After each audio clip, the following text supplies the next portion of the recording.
기독교 강요 제2권 구속자 하나님을 아는 지식 가운데 제2장 노예 상태에 있는 인간의 의지를 공부합니다.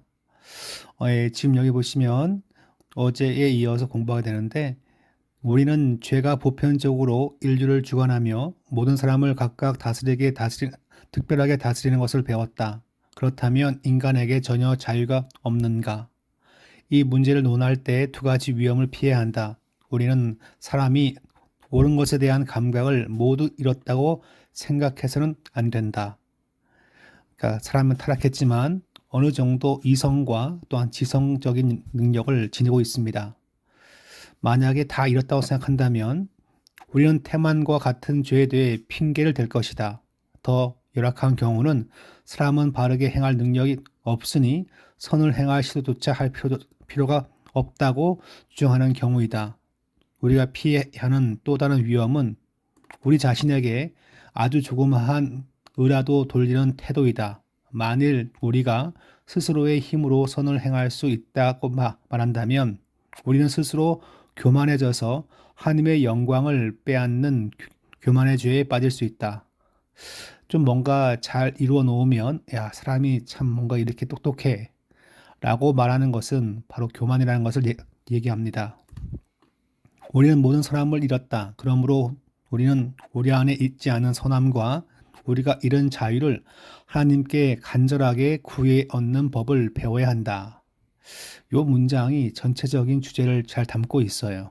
철학자들은 인간의 이성은 우리의 마음을 다스리기에 충분한 능력을 지니며 따라서 우리의 행동을 다스린다고 말한다. 그들은 의지가 우리의 감각에 의해 미혹될 수는 있지만 우리의 이성에 따라 선택할 자유는 그대로 남아있다고 말한다. 심지어 여러 기독 작가들 중에서도 이 부분에서 오류에 빠진 자들이 있다. 그들은 의지에는 비록 매우 제한된 자유가 있음을 알지만 그럼에도 자유롭다고 설명한다. 그들은 사람은 자발적으로 나쁜 짓을 택하는 것이지 그렇게 하도록 강요받지는 않는다고 말한다.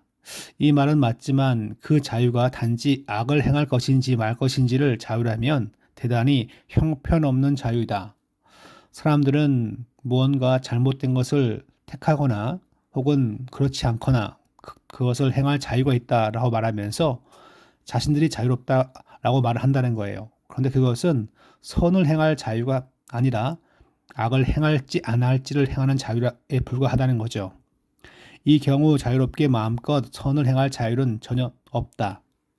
성경은 성령님이 자유를 주시지 않으면 인간에게 선을 택할 자유가 없다고 가르친다. 우리는 우리 자신의 선함을 대수롭지 않게 여겨야 하며 반면 하나님이 우리에게 줄 수 있는 선함에 대해서는 매우 귀중하게 여겨야 한다. 우리는 우리 스스로 선함을 가지고 있다는 생각을 거절해야 하는데 그러한 생각은 사탄으로부터 오기 때문이다. 인간 가운데 어떤 선함이 있다고 생각한다면 상당히 사탄적이다는 것입니다. 사탄은 거짓말장애로서 아담과 하와에게 너희 눈이 밝아져 하나님과 같이 되어 선악을 알게 된다고 말했다. 성경의 수많은 구절은 자신에게 선함이 있다고 생각하지 말고 오직 하나님만 의지해야 한다고 강조한다. 무릇 사람을 믿으며 육신으로 그 힘을 삼고 마음이 여호와에게서 떠난 그 사람은 저주를 받을 것이라. 여호와는 말의 힘이 세다 하여 기뻐하지 아니하시며 사람의 다리가 억세다 하여 기뻐하지 아니하시고 여호와는 자기를 경외하는 자들과 그의 인자하심 바라는 자들을 기뻐하시는도다. 피곤한 자에게 능력을 주시며 무능한 자에게는 힘을 더하시나니 하나님은 그분의 능력을 교만하거나 배은망덕한 자들에게 주지 않으신다. 그분은 우리가 그분으로부터 능력을 받기 원할 때까지 기다리신다. 우리가 그분을 갈망하면 그분은 우리의 목마름을 해소시키실 것이다. 나는 목마른 자에게 물을 주며 마른 땅에 시내가 흐르게 하며 우리는 결코 우리 스스로 어떤 선을 행할 수 있다고 생각해서는 안 된다. 우리는 겸손하게 하나님의 영의 도움을 구해야 한다. 한 번은 어떤 사람이 어거스틴에게 진정한 그리스도인 되려면 가장 필요한 것이 무엇이냐고 물었다. 그런 대답하기를 첫째도 겸손이요, 둘째도 겸손이요, 셋째도 겸손이다라고 했다. 제가 이 글을 보면서 이런 상상을 해봤습니다. 한 작은 아이가 한 놀이터에서 자기의 놀이터를 바라보면서 이렇게 외치는 것입니다. 여기는 내 세상이야. 그게 정말 모든 것이 자기의 세상일까요? 그러니까 인간이 갖고 있는 지혜의 한계는 뭐냐면 죄로 인해서 그것이 막 상당히 훼손되었기 때문에 모든 것을 알지 못하고 누리지 못하는 것인데 악을, 행- 악을 행할 것인지 혹은 그렇지 않을 것인지 정도만 선택할 것이지 참된 선이 무엇인지 참된 선을 알고 행하는 것은 제한적이라는 것을 기억할 필요가 있습니다. 아담이 죄를 지음으로 인류가 타락하게 되었을 때 우리는 하나님 주신 은사 중 일부를 완전하게 잃었다. 다른 은사들은 잃지는 않았어도 크게 훼손되었다. 우리는 하나님을 사랑할 능력과 이웃을 사랑할 능력을 잃었다. 또한 거룩함과 의를 향한 갈망을 잃었다. 나아가 바른 생각을 할 수 있는 은사와 도덕적인 청렴을 갈망하는 마음도 손상되었다. 그러니까, 그러니까 우리가 복음을 증거할 때 혹은 집에서 자녀나 혹은 가족에게 복음을 얘기할 때 좀 제발 좀 알아들어야지 그렇게 마음 먹지만 이걸 보면 사람은 은혜를 받기 전까지는 많은 부분이 상실되었고 훼손된 것이란 것을 말하고 있습니다. 그래서 우리가 설명한다고 해서 있는 그대로 잘 이해하고 수납하기는 그들은 참 쉽지 않다는 것을 말하고 있죠. 그 다음 페이지 보시면 분명한 것은 인간은 이성의 능력을 잃지 않았다. 네, 이 얘기는 어떤 기본적인 걸 행할 때 있어서 이성의 능력은 남아있다는 거예요. 그게 어떤 개념인지 읽어봅시다. 사람은 이해하고 판단할 수 있으며 선과 악의 차이를 안다. 하지만 이 땅에서의 삶과 관련된 문제들을 이해하는 것과 하늘의 일들을 이해하는 것은 크게 다르다. 우리는 우리의 손상된 지각으로 이 땅의 일들에 대해 알 수 있다.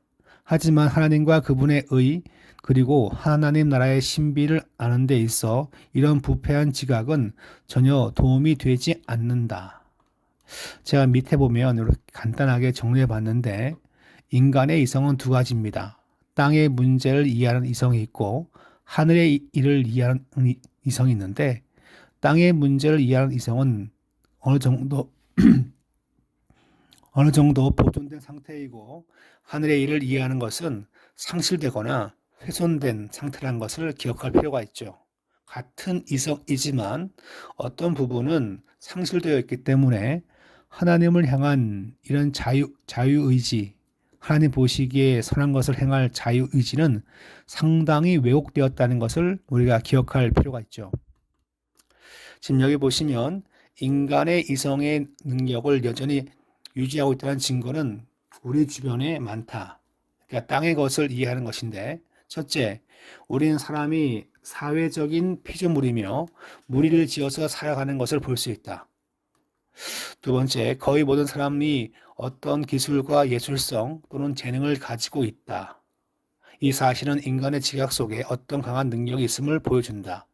셋째, 작가들의 뛰어난 작품을 볼 때 우리는 그 안에서 그들의 훌륭한 논리를 볼 수 밖에 없다. 비록 사람들은 이 사실을 깨닫지 못할 수 있지만 그들 및 우리의 재능은 하나님의 영으로부터 온다. 그분만이 진리의 유일한 근원이시다. 우리는 하나님을 알고 우리를 향한 그분의 부성적인 사랑을 이해하기 위해 인간의 이성이 얼마나 많은 능력을 지녀야 하는지 궁금할 수 있다. 그 대답은 아무리 똑똑한 사람이라도 하나님이 그들에게 빛을 주시지 않으면 아무것도 알 수 없다는 사실이다. 그들이 소유한 빛은 어두운 밤에 번쩍이는 번갯불과 같다. 그들은 하나님의 속성에 관해 약간 알고 있다. 그러므로 전혀 몰랐기 때문에 하나님을 믿지 않았다고 핑계할 수 없다. 그러니까 인간은 어느 정도 생리적으로 양심이 있기 때문에 자연을 보면서 하나님에 대해서 그림을 약간 그릴 수 있습니다. 하지만 그들이 지닌 빛은 진리를 아는 데에는 충분하지 않다. 그러니까 자연을 바라보면서 천지신명이 분명히 있을 것이야. 창조주가 있을 것이야. 아무리 생각해도 구원에 이르는 명확한 진리는 아는 건 불가능하죠. 지금 그 얘기를 좀 하고 있습니다. 하나님께서 알 수 있는 은혜와 지혜를 줘야 한다는 거예요. 베드로가 예수님이